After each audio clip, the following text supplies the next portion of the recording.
So how I got into the space was initially in my undergrad, I majored in information systems, and in my postgrad, I've pursued a degree in data science and machine learning, and I am getting into my master's, so that's going to be completely research-based in the field of robotics and machine learning.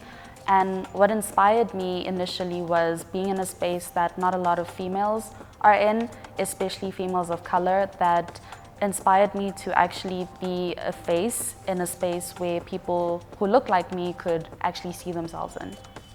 I'm currently working on the Robot in Residence project in partnership with the Goethe Institut, where we are working on the now humanoid robot, and we are basically trying to achieve a lot of perspectives that come from an African point of view, because a lot of times robotics and technology don't really incorporate that into how they function and how that technology can impact the rest of the world.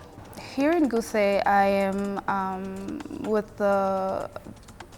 we're trying to incorporate some cultural diversity into the machines. One thing that I notice just being with the common Joes in the streets is that when they hear robots, they see it as a Western concept. It's something they see in movies. They don't particularly feel connected to that. So being here, I'm really excited to be adding those aspects of Africa, of South Africa, into the robots.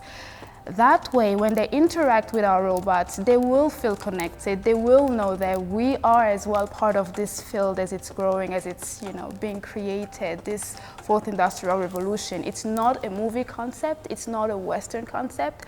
We are in it. We are working to grow it, and that's just what we've been doing so far. Like, it's been an amazing path. So ultimately, in South Africa, basically there is a diverse cultures rather. So the idea with this project was to be able to teach the robot all the cultural, all the different cultures in South Africa.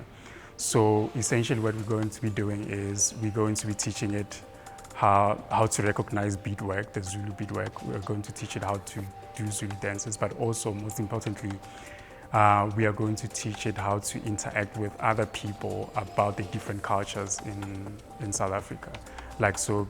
Basically a person will be able to ask it about the Tswana culture or the Zulu culture, and it will be able to reply back to you. Okay, so the role that Goethe is playing in assisting with this project is down pretty much a very holistic approach, from providing resources, providing spaces, providing skills, and pretty much any type of assistance when needed. Goethe has allowed us to pretty much collaborate with other institutions, other different universities, different spaces, different laboratories. Goethe has been a very influential part of the project and pretty much the driving force behind the success of this project. My name is Mel. What's your name? I said my name. My name is Christopher. Hi there, Christopher. How can I help you today? How many languages are in South Africa? There are 12 official languages in South Africa.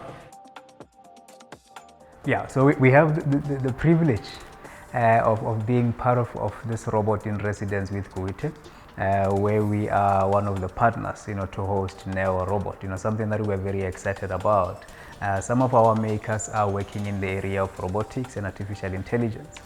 So this was a huge opportunity for us, to be able to host such a cutting-edge technology in our space, to get our members exposed to it, but most importantly, get them also, working, with it and really training it on a couple of things.